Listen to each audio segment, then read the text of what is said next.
us where we are today. Thank you. Thank you very much. Thank you. I'd like to ask Dr. Hahn to come up, FDA, because we have some really good stuff. First of all, the numbers have been incredible on testing, but in the days ahead, we're going to go even faster, and we have something from Abbott Labs, which is right here, and that's a 5-minute test, highly accurate. And I maybe can show that as we listen to our FDA commissioner, the job he's done, and the approval process. We talked about the chloroquine and the hydroxychloroquine just now. I thought that I'd mention it, but Alex has already done that. But we have that now under test with 1,100 people in New York, and it was only the fast approval by FDA that allowed us to do that. It was a really rapid approval. And Doctor, please say a few words. And this is the first one on the line of the 5-minute test from Abbott. Thank you, Mr. President, for your leadership. Thank you, Mr. Vice President, for your leadership of the task force. I'm very proud of FDA's staff's work in the last few months to expedite the availability of testing in this country.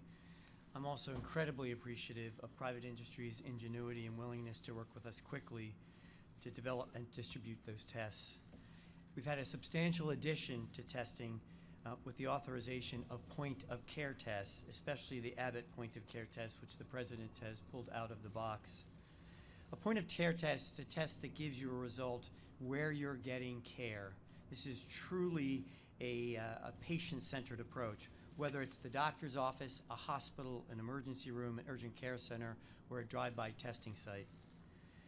Just like tests for flu or strep, where you go to the doctor so you can get the test done, you can get an answer within minutes of having this test done. Now, with those tests being approved for Abbott and for others, these are available around the country. They're planning to scale up the number of tests that can be put out throughout the country over the next month, and patients can get the answer within as little as 15 to 5 minutes. And then, of course, an appropriate plan of treatment can be given. We at FDA are working quickly with Abbott as well on other testing approaches, and normally these tests take months to develop. I was on the phone today with the Abbott CEO. He told me that normally this is a 9 to 12-month approach to developing a point-of-care test. They did this in collaboration with FDA and U.S. government within weeks. Abbott has shared that they will be delivering these tests tomorrow, and then we'll be ramping up. Just have to emphasize one thing. The most innovative and safe products come from the private sector in partnership with government, taking an all-hands-on-deck approach, just like in this case. And the other point here is that Abbott and FDA worked together to make sure that we had a fast, reliable, and accurate test to market. Thank you. Thank you, Doc. Great job, too. Really great job. Thank you, Steve. So, the pharmaceutical company, Sandoz, has been working with us very closely. And as Alex mentioned a little bit, 30 million doses of the hydroxychloroquine to the United States government been given. And Bayer has donated 1 million doses of the chloroquine, which will soon be distributed to states and state health officials around the country. Teva Pharmaceuticals is also donating 6 million doses of hydroxychloroquine to U.S. hospitals, 6 million doses. So the private sector, as you'd say, Steve, it's been amazing what's happened, really amazing.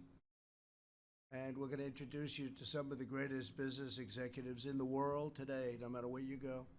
And they're going to say a little bit about what they're doing. And then we have so many more. The FDA has also authorized the Batil's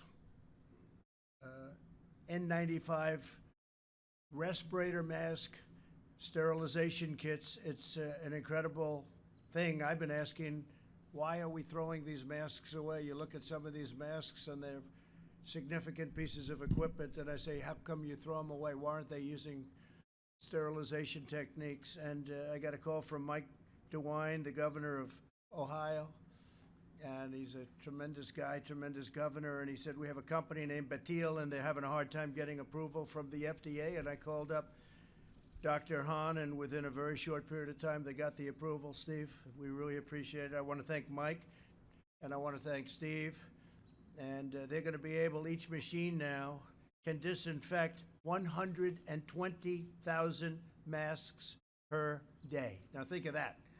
Each machine can disinfect 120,000 masks per day. It'll be just like a new one. It can go up to about 20 times for each mask. So each mask can go through this process 20 times.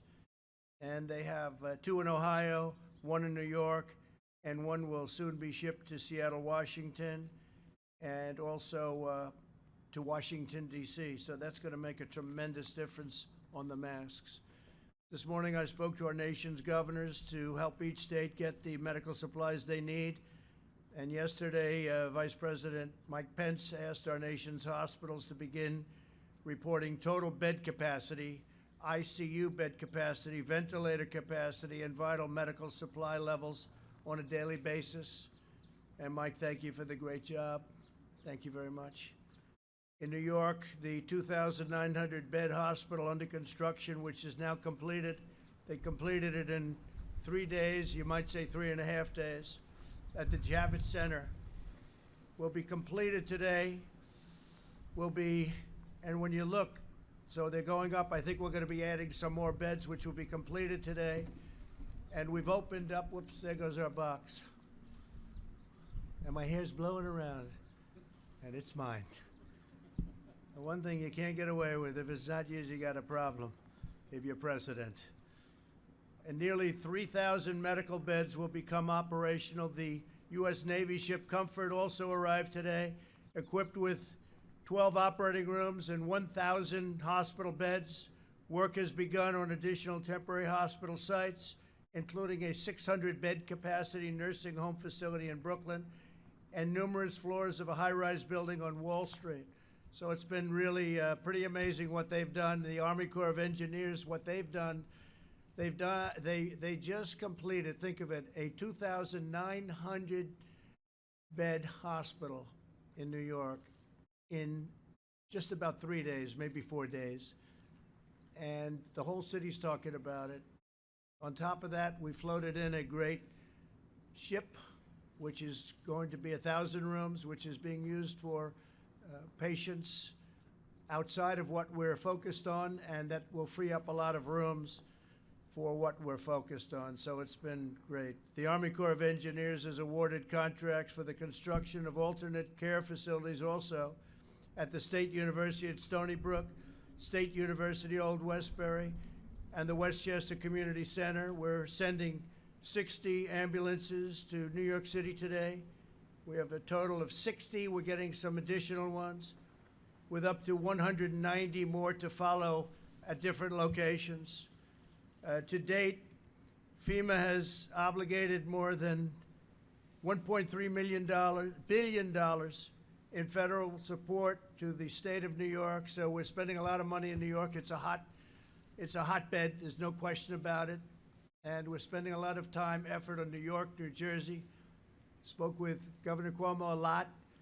Spoke with Governor Murphy a lot in New Jersey.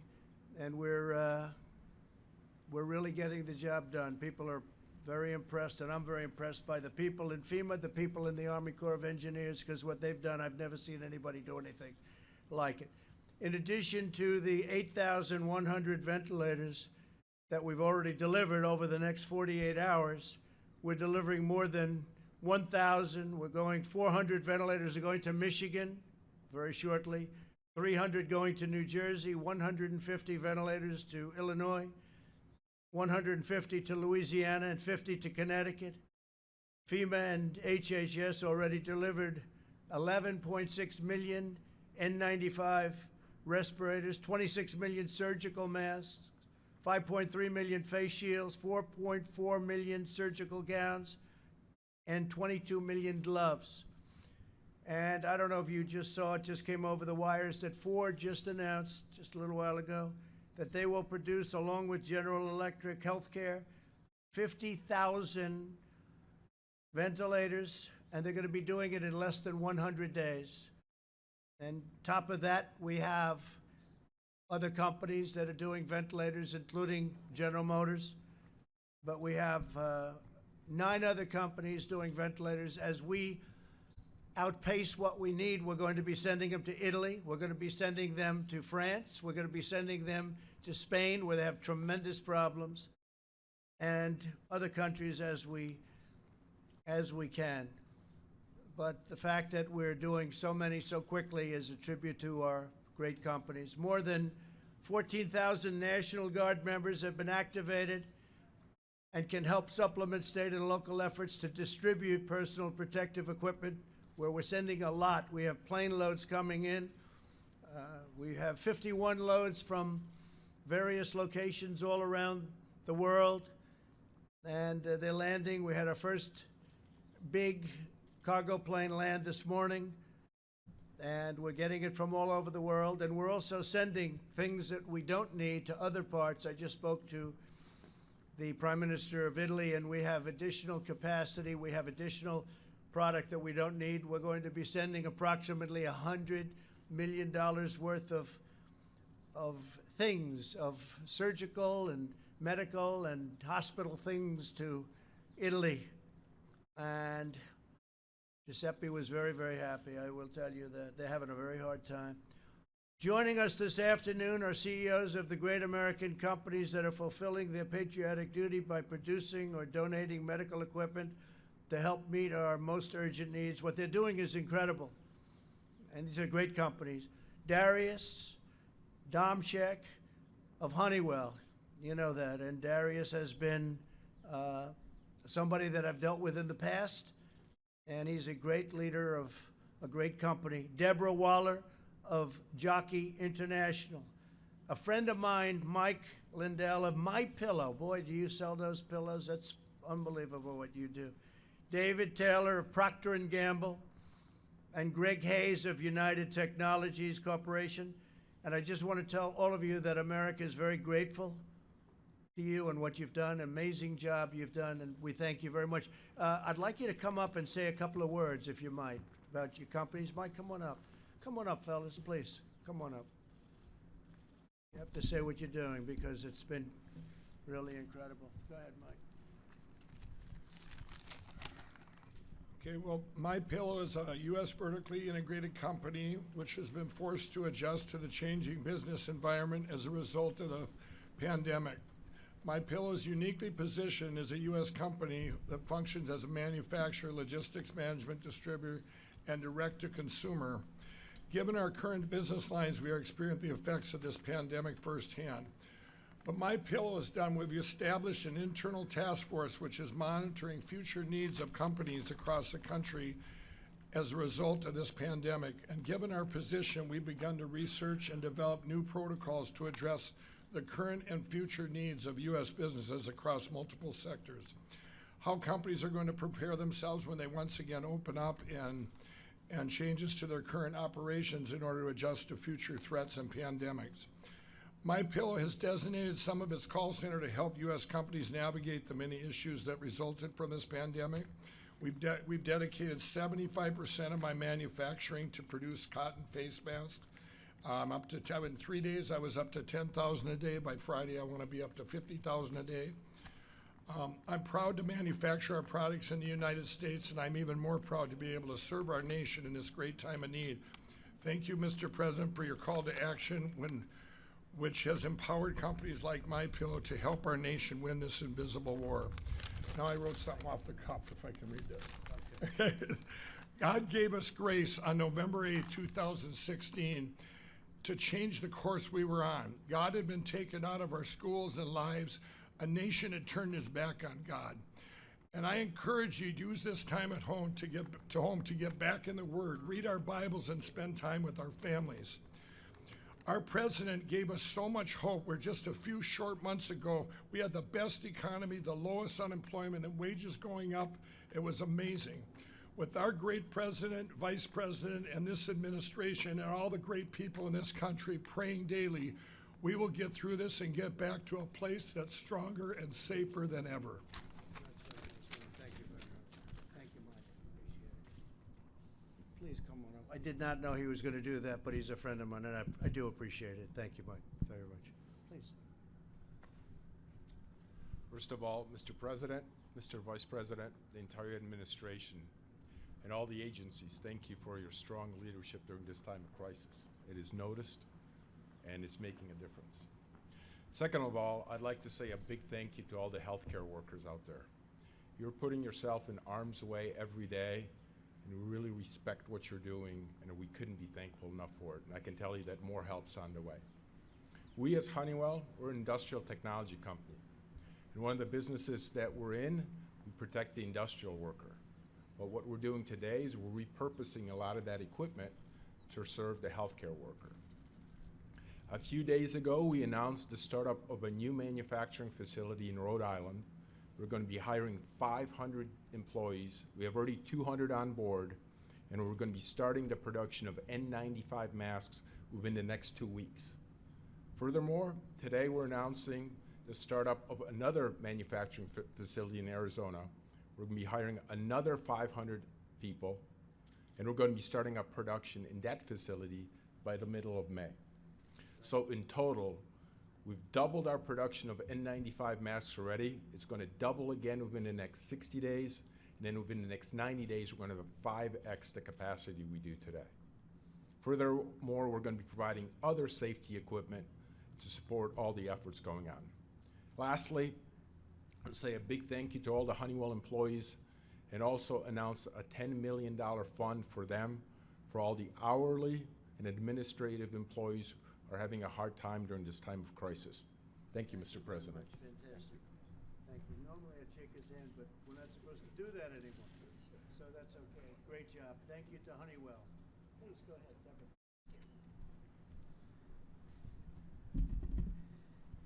Thank you, Mr. President and Mr. Vice President, on your guidance during this unprecedented time. And I'm very honored to be here today. Founded by a minister 144 years ago, Jockey International is a family-owned company headquartered in Kenosha, Wisconsin. Since 1876, we have been providing socks and underwear for generations of families.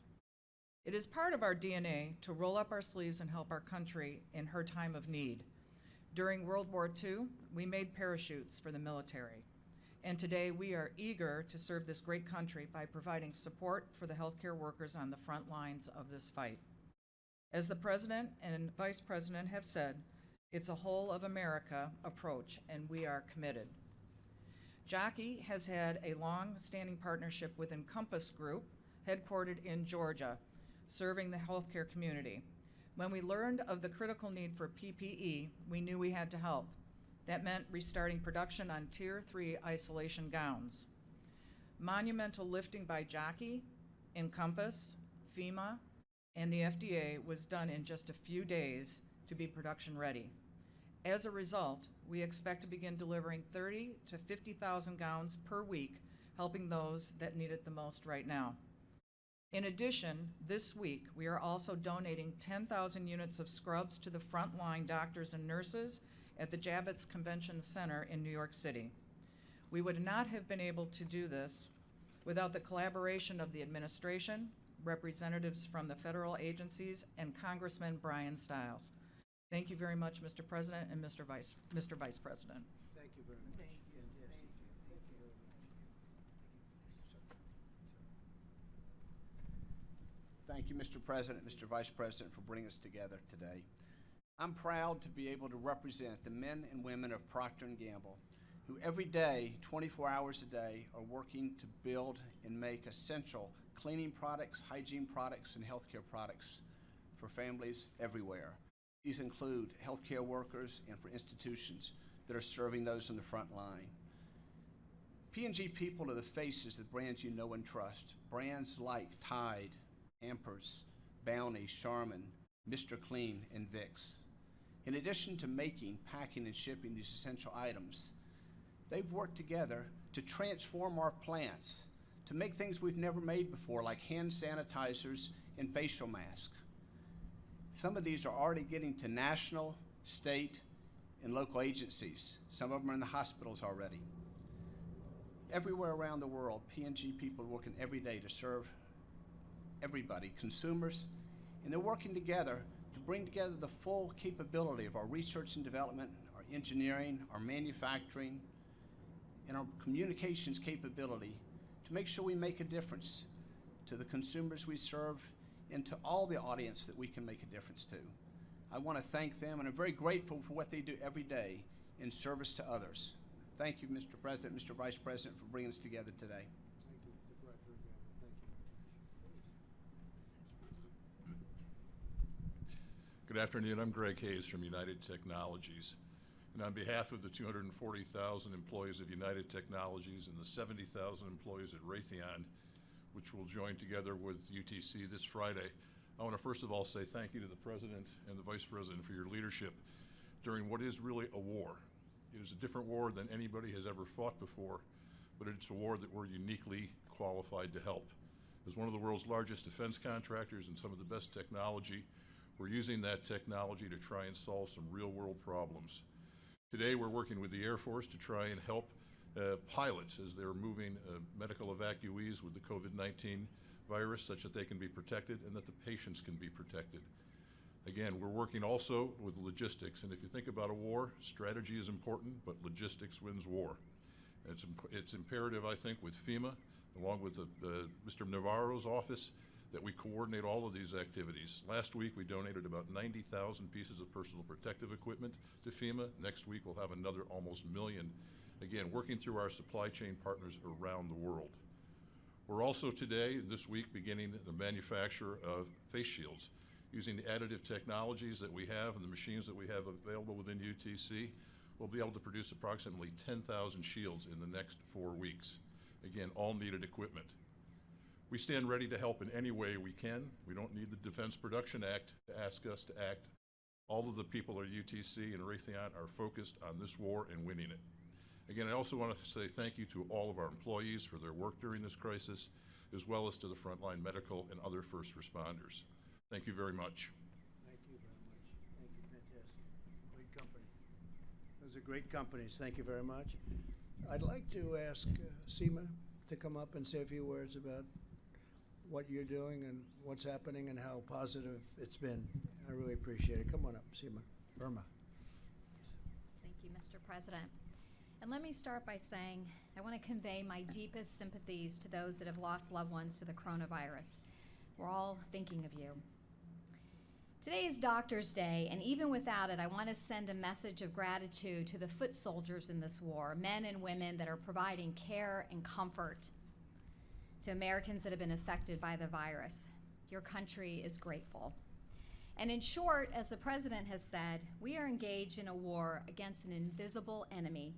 In wartime, the assumptions of peacetime must be revisited and adjusted to meet the demands of the moment.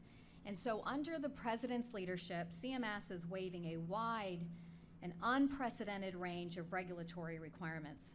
Now, many healthcare systems won't need these waivers, and they shouldn't use them if they don't need them, but the flexibilities are there. In a time of crisis, regulations shouldn't stand in the way of patient care. And there are several components to our announcement today, but the first one is CMS's Hospitals Without Walls. And this is going to allow hospital systems to create new treatment sites outside of their facility to expand capacity and be able to safely separate patients that are infected with the coronavirus and those that are not. Now, FEMA is doing incredible work setting up temporary hospitals in New York and other areas. But under these waivers, we are empowering local communities to complement and augment the work of FEMA and allowing hospital systems to tap into the capacity that already exists in their communities, making use of dorms and hotels or gymnasiums, and allowing the main hospital to focus on those that need the most intensive care. There are surgery centers out there today that are delaying elective surgeries, and they may have excess capacity that could be devoted to hospital-like care. And we are also making changes to the Medicare program to facilitate testing. So some people that need a coronavirus test can't leave their home, or patients that are in a nursing home. And now we will pay for labs to go out to these locations and perform testing. And we're also expanding the workforce. We are taking action today to relax some of our regulations to allow hospitals to increase their workforce. And we're allowing a broad range of flexibilities so that we can let healthcare workers operate at the top of their license And we are also allowing our hospitals to provide more support for our healthcare workers. Under today's regulations, they can only provide minimal support to healthcare workers, but now we're going to allow them to provide childcare, meals, laundry services. And then there's also telehealth. The president already directed a dramatic expansion of telehealth to our nation's 62 million seniors with Medicare, and we're so proud of all the healthcare providers and patients that have rapidly implemented telehealth. But today we're announcing that we're going to go even further, and we're going to be paying for doctors to make phone calls with their patients and provide care over the phone. And we're getting rid of long-standing barriers to telehealth in the Medicare program, allowing emergency rooms to use telehealth and eliminating requirements that some visits be provided face-to-face. And I also want to mention that on Saturday, the president directed CMS to offer advance payments for healthcare providers that are experiencing cash flow problems. We know that many providers are complying with our recommendations to delay non-essential elective surgeries, and they shouldn't be penalized for doing the right thing. Now, I've barely scratched the surface of all the flexibilities that we are offering healthcare workers and healthcare systems. These flexibilities will provide a lot of flexibility from regulations that are ill-suited to the unprecedented needs of this emergency. And doctors and nurses and other healthcare professionals that are working long hours and sacrificing times with their families and risking their lives will have the flexibility that they need to confront the needs of the coronavirus pandemic. And there are many heroes in this war, but I want to take an opportunity to thank the team at CMS. These folks have worked day and night. The flexibilities that are in this regulation, and any regulation, usually takes CMS a year, but we did this in 2 weeks, and I couldn't be more honored and privileged to serve alongside these dedicated public servants. Thank you. Thank you very much. You did a fantastic job, and you're doing a great job. So we are in the midst of something that is very difficult, but we are going to win.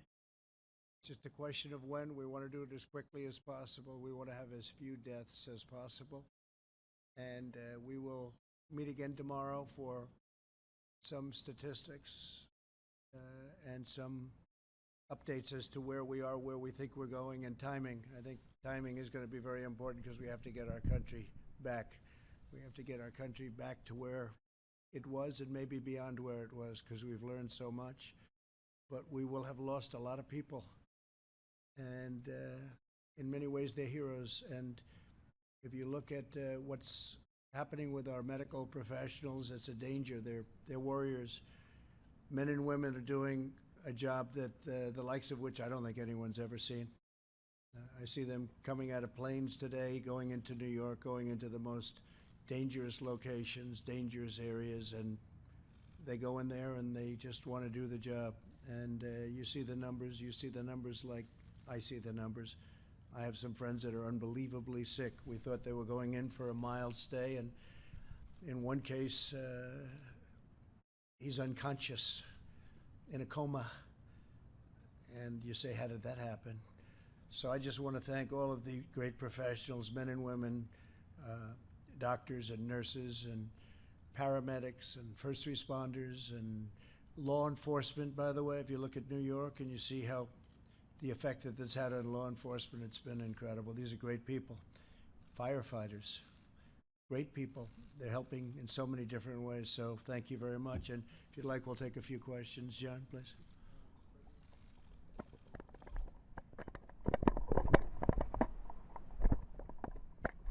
Thank you, Mr. President. Yesterday, you said that you would be extending the guidelines through the end of April and that you'd be giving us specifics tomorrow. Do you expect that the guidelines will just carry on the guidelines that have been in place now for 15 days? Could there potentially be some modification? Also, you have some travel restrictions that come up for reconsideration. Yeah. The one from the EU on April 13th, Canada, U.S., Mexico border on April the 21st. What will happen with all of that? They'll be staying, and we may add a few more, but the guidelines will be very much as they are, maybe even toughened up a little bit. But they're having back just because we did the stockpile, and we're starting to see it. And that's the key. We're starting to see the impact that they're having. And if I could ask you to, you talked about Ford now ramping up production of ventilators. The government is sending thousands of ventilators across the country. Clearly, the supply is increasing, but when you look at the production curve against the hospitalization curve, can you guarantee that everyone who needs a ventilator in the next few weeks will be able to get one? Well, I think that some are ramping up to a level that they're not going to have to, John, and I think that we also have kept in reserve. We have almost 10,000 ventilators in our line. We have them. We've held back just because we did the stockpile. We didn't want to give them because we don't know where the emergency. It hits like so fast. It comes so quickly, and we have 10,000. We're probably going to send some of them now. We've been sending a lot to Michigan and various other states. We'll probably send some additional ones to Michigan. New York's been doing very well, but we can add some more to New York. We're adding them to the areas that are having a problem. Even Alabama all of a sudden flared up a little bit, as you saw over the last couple of days, and we'll send them down to Alabama. So we have 10,000. We kept them for this very specific purpose. It sounds like a lot, but it's not when you think about it. But we're making a lot, and when you see, you're talking about hundreds of thousands being made in a very short period of time, because if you look at what so we have now 10 companies at least making the ventilators. And we say go ahead because honestly, other countries really, they'll never be able to do it. It's a very complex piece of equipment, and it's big and expensive. So do you believe as we approach this peak in a couple of weeks that there will be enough for the American populace? I do think so, yes, I do think so. I think we're going to be in very good shape. And we had a great call today with the governors, and I actually said, I hope that the media is listening to this call, because it was a really good call, and that was randomly selected, largely Democrats and Republicans, and I think for the most part they were saying thank you for doing a great job, and we discussed that at the end of the call. So it really, people are very happy with what we're doing. Now the circumstances are so terrible because of what's going on, but I think they're very impressed by the federal government. I watched that beautiful ship floating in today into, weeks ahead of schedule, almost 4 weeks ahead of schedule into New York Harbor, Comfort. And I watched the Mercy floating in to Los Angeles almost a week ago. And they are stocked. They are really ready to go. They're stocked with both talent and tremendous amounts of equipment. And the Navy and everybody else involved, they got it ready so fast. It's just incredible what they can do. They've geared up. That's why, I am so impressed by the people involved. Mike and I were talking about it before, the level of genius to put it all together so quickly. This wasn't a month ago. Nobody ever heard of this. Nobody had any idea. The Mercy was being maintained. It was in maintenance for a month. And when they heard we needed it, and I was surprised, they said, "Sir, we're ready to go." I said, "What do you mean you're not going to be ready for 3 weeks?" "No, sir, we're all ready to go." It was incredible. So, and we've had many instances like this. I think the building of the hospital, 2,900 beds in a matter of days, a few days, is just incredible. Governor Cuomo was impressed, and Gavin Newsom was impressed by what we've been doing with Gavin and California and Los Angeles area in particular, but really San Francisco, all over California. When you look at what we're doing with Michigan, we're getting along very well with Michigan. It's a great place. We're sending a lot of things to Michigan because that's becoming a hotbed, especially a specific area, as you know, become very hot. It's become, could even at some point supersede, but it's got to be taken care of. So we're the relationship we have with the governors, I just wish you could, because we took a lot of calls from a lot of different states, and I wish you could have heard. Even a thing where, like, the governor of Ohio calls, where he has a company that does the sterilization, but they have a problem because it's not going quickly at the FDA, and I call up Steve, and Steve comes in, and he said, "We'll get it done," and they checked it, and they got it done almost immediately. And originally they were approving it for 10,000 masks, and then it was supposed to be for 80, and they ultimately approved it for 120,000. It's a tremendous number. And I kept wondering, why aren't they sterilizing these masks? I assumed maybe you couldn't do it. But then I'd look at them, and they'd look like, it's not cloth. It's something that looks like it could be sterilized, and that's what they've done. And that's the machine that is over there, actually. They have a piece of the machine over there. I won't bother showing it to you. And this is incredible when you talk about 5 minutes, 15 minutes, and highly accurate, and not nearly as disturbing to do as the other tests. So we've just gotten better. We're doing things that nobody else ever thought of. Please. The DMV has issued stay-at-home orders, but Governor Ralph Northam of Virginia took it pretty far. He issued a 70-day stay-at-home order. Is that constitutional, first off? And secondly, do you think it's warranted to go ahead and issue a 70-day guidance at this point? Well, we're letting the governors do in their states pretty much what they want with our supervision, and they consult with us in all cases. Some go further than others, as you know. I mean, I could give you plenty of examples, but I'm not going to do that because we never want to be controversial. But some of the governors have taken it a step further, and people are questioning that. But look, staying at home with respect to what we're talking about doesn't bother me at all. People should be staying at home. That's what we want. OAN, please. OAN.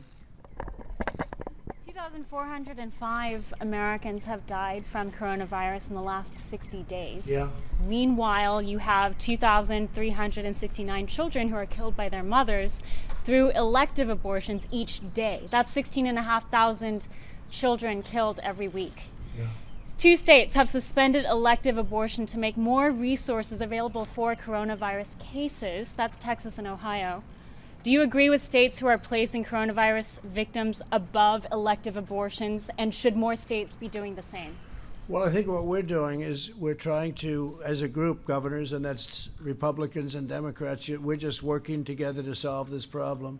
That's been what you're mentioning has been going on for a long time, and it's a sad event, a lot of sad events in this country. But what we're doing is now we're working on the virus, we're working on that hidden enemy, and I think we're doing a great job on as good a job as you can possibly do. When Tony and Deborah came up with numbers yesterday to say that if we did nothing, you could lose 2.2 up to 2 point, maybe beyond, I don't know, maybe beyond, but 2.2 million people if we did nothing. And I can't tell you what the unfortunate final toll is going to be, but it's going to be a very small fraction of that. So we're doing an awfully good job, I think, with what we're doing. Please, go ahead. Ohio? Please. Are you considering at all a nationwide stay-at-home order? I know there's a lot of states that have put them in place, but some haven't. I'm just wondering if you were considering some sort of broad stay-at-home order. And then I have a question for Dr. Birx, too, if you don't mind. Well, we've talked about it. We, there are some parts of the country that are in far deeper trouble than others. There are other parts that, frankly, are not in trouble at all. So hopefully, we're going to be able to keep it that way by doing what we're doing. So we talked about quarantine, as you know, the other day. A group came to me and they wanted to do the quarantine, and I said, let's think about it, and we did, and we studied it, and by the time the evening came, it just was something that was very unwieldy, very tough to enforce, and something we didn't want to do. But we did advisory, and I think that's doing well. I mean, I look at the streets, you look at New York where I look down Fifth Avenue. Today, they were showing a shot of Fifth Avenue in sort of prime time, and there was almost nobody on Fifth Avenue. I've never seen that before. There was no car, there was no anything. So I think the people of this country have done an incredible job. If we do that, we will let you know, but it's pretty unlikely, I would think, at this time. Can I ask a quick question for Dr. Birx Yes. also? So, Dr. Birx, if you don't mind, you had mentioned today that this model that predicts 100,000 deaths is if we do things almost perfectly. So I wanted to know, are we currently doing things almost perfectly, or are there more things we need to be doing to cap, to not exceed that 100,000, 200,000 model? Please, come.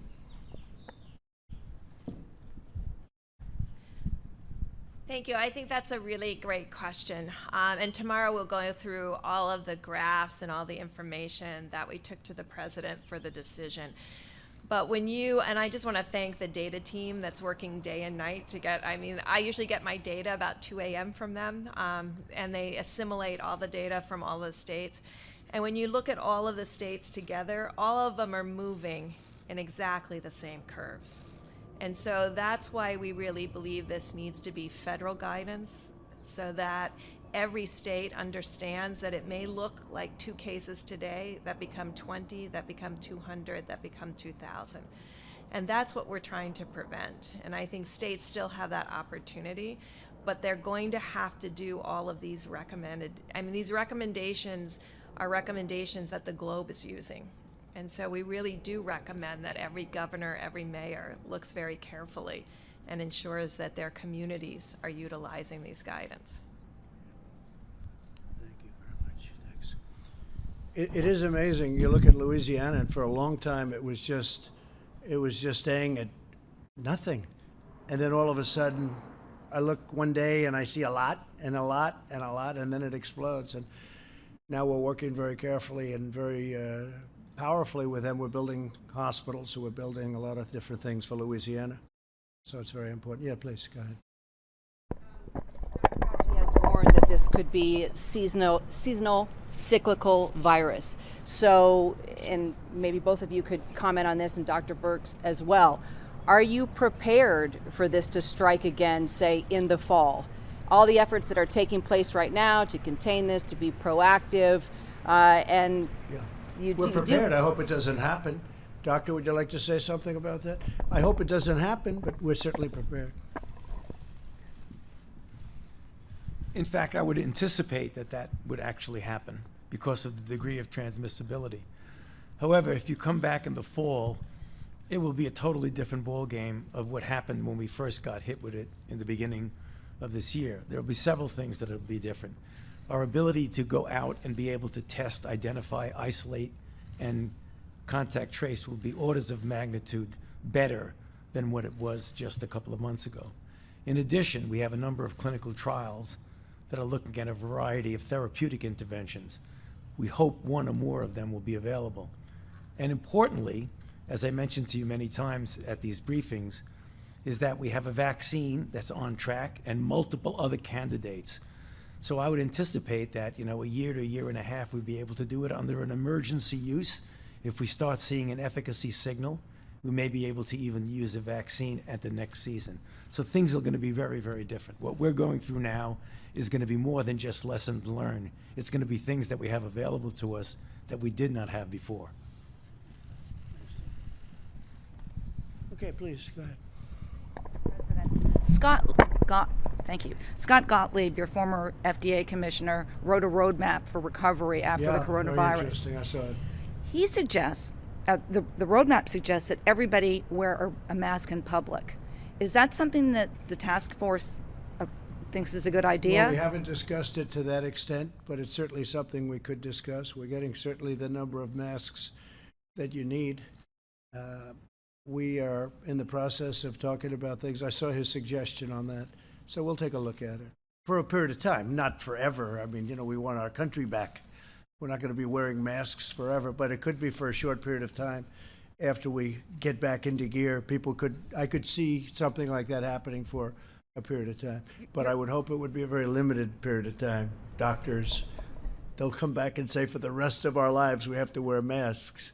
The roadmap also talks about doing GPS for social distancing, maybe following people's phones, and hotels for isolation for people, giving them free hotel rooms. Are those ideas that you're looking at? Well, the GPS, that's a very severe idea. I've been hearing about it, GPS. So what happens? A siren goes off if you get too close to somebody? That's pretty severe, but he's somebody, he was with me for a long time. He did a great job at FDA, so we're taking a look. I just received it a little while ago. He sent it over, so very good. Go ahead, let's give it a shot. Sir, what do you say to Americans who are upset with you over the way you downplayed this crisis over the last couple of months? We have it very much under control in this country. The coronavirus is very much under control in the USA. It's going to disappear. It's like a miracle. It will disappear. March 4th, we have a very small number of people in this country infected. March 10th, we're prepared. We're doing a great job with it. It will go away. Just stay calm. It will go away. What do you say to Americans who believe that you got this wrong? And I do want them to stay calm, and we are doing a great job. If you look at those individual statements, they're all true. Stay calm. It will go away. You know it is going away, and it will go away, and we're going to have a great victory.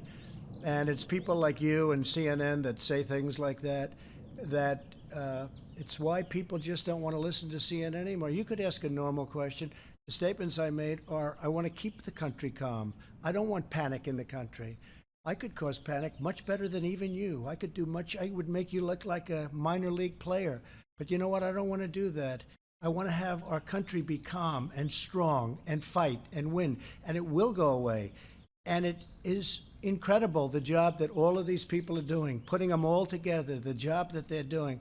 I am very proud of the job they're doing, that Mike Pence is doing, that the task force has done, that Honeywell and Procter & Gamble and Mike and all of these people have done. I'm very proud. It's almost a miracle, and it is, the way it's all come together. And instead of asking a nasty, snarky question like that, you should ask a real question. And other than that, I'm going to go to somebody else. Please, go ahead, please. You expressed some concern in the past that medical supplies were going out the back door and that perhaps some hospitals were doing things worse than hoarding. Well, I expressed what was told to me by a tremendous power in the business. He said that at a New York hospital for a long period of time, he was giving 10,000, maybe maximum 20,000 masks over a short time. And all of a sudden, he's giving 300,000. And I said, no matter how bad this is, could that be possible? He said, no. So there's only a couple of things that could happen. Is it going out the back door? And I've reported it to the city and let the city take a look at it. But when you go from 10,000 masks to 300,000 masks, Mike, over the same period of time, there's something going on. Now, I'm not making any charges. But when everyone's looking for masks, and by the way, that's another thing, we're making a lot of masks, and the sterilization process is going to save a lot of time and a lot of masks. But when you have the biggest distributor of product that distributes to many of the big hospitals and hospital chains, and he brings up a statistic like that, and I know you're trying to make a big deal out of it, but you shouldn't be. You should actually go over to the hospital and find out why. You shouldn't be asking me. I'm just saying, that's the way it is. You should go over there as a great reporter. I have no idea who you are, but that's okay. You should go over there, go to the hospital, and find out how come you used to get 10,000 masks and you had a full hospital. New York City, always full. And how come now you have 300,000 masks, despite the virus and all, you have three. How do you go from 10 to 300,000? And this is very serious stuff. I mean, I could see from 10 to 20 or from 10 to 40 or 50 or something. But how do you go from 10 to 300,000 masks? So what I think you should do is I'm sure you're a wonderful investigative reporter. You should go to the hospital and find out why. Okay, yeah. Asking your DOJ to look into it, sir? Steve, please.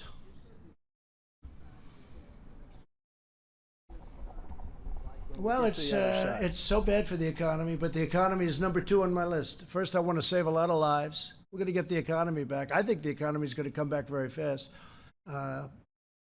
Steve's just asking about the economy. What's it like? We basically shut down our country. And we did that in order to keep people separated, keep people apart. They're not working in offices. They're not in airplanes together. You know, we really shut it down. And, 150, 151 other countries are pretty much shut down. But here we had the greatest economy in the world. We had the greatest economy in the history of our country. And I had to go from doing a great job for 3 years to shutting it down. But you know what? We're going to build it up, and we're going to build it up rapidly. And I think in the end, we'll be stronger for it. We learned a lot. And I have to say, we've had great relationships with a lot of countries. China sent us some stuff, which was terrific. Russia sent us a very, very large plane load of things, medical equipment, which was very nice. Other countries sent us things that I was very surprised at, very happily surprised. We learned a lot. We're learning a lot. And we're also learning that the concept of borders is very important, Steve. It's very important. Having borders is very, very important. But we have done an incredible job. The economy is going to come back. My focus is saving lives. That's the only focus I can have. We're going to bring the economy back, and we'll bring it back fast. Yeah, please. Follow up. Go ahead. Mr. President. Please. Thank you, Mr. President. You've said several times that the United States has ramped up testing Just talk a little quicker or a little louder. Mr. President, you said several times that the United States has ramped up testing, but the United States is still not testing per capita as many people as other countries like South Korea. Why is that, and when do you think that that number will be on par with other countries? Yeah, well, and it's very much on par. Look, well, per capita, we have areas of country that's very hard. I know South Korea better than anybody. It's a very tight. Do you know how many people are in Seoul? Do you know how big the city of Seoul is? 38 million people. That's bigger than anything we have. 38 million people, all tightly wound together. We have vast farmlands. We have vast areas where they don't have much of a problem. In some cases, they have no problem whatsoever. We have done more tests. I didn't talk about per capita. We have done more tests by far than any country in the world, by far. Our testing is also better than any country in the world. And when you look at that, as simple as that looks, that's something that's a game changer. And every country wants that, every country. So rather than asking a question like that, you should congratulate the people that have done this testing, because this administration inherited a broken system, a system that was obsolete, a system that didn't work. It was okay for a tiny, small group of people, but once you got beyond that, it didn't work. We have built an incredible system to the fact where we have now done more tests than any other country in the world, and now the technology is really booming. I just spoke to, I spoke to a lot. I'm not going to even mention. I spoke to a number of different testing companies today, and the job that they've done and the job that they're doing is incredible. But when Abbott comes out and does this so quickly, it's really unreal. In fact, one company I have to say that stands out in the job, and I think I can say this, I don't want to insult anybody else, but Roche. Roche has been incredible in the testing job they've done, and they're ramping it up exponentially. It's up, up, up, up. And you should be saying congratulations instead of asking a really snarky question, because I know exactly what you mean by that. You should be saying, congratulations to the men and women who have done this job, who have inherited a broken testing system and who have made it great. And if you don't say it, I'll say it. I want to congratulate all of the people. You have done a fantastic job, and we will see you all tomorrow. Thank you very much. Thank you.